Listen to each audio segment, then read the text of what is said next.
video, please don't forget to like and share para maraming makapanood ng ating video for today's video. Okay? So, meron naman tayong mukbang. Ano ba itong ating mukbang? Ito ay isa siyang panghimagas. Sigurado na kilalang-kilala ito sa ating mga kababayan. Okay? Kaya subukan natin itong ayan. Tikman natin to kung anong lasa nito. Masarap. Ito ay mayroong ng nyog. Tawag nito. Yung ng nyog.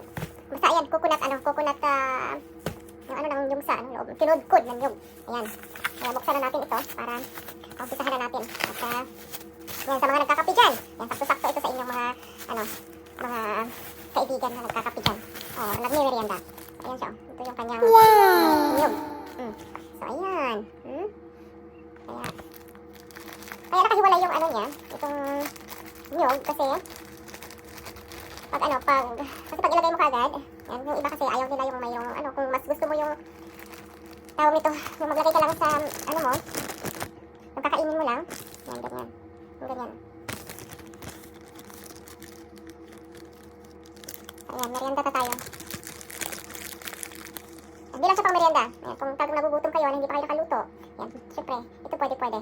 Ayan, sabay nyo ng kape. So, ayan siya.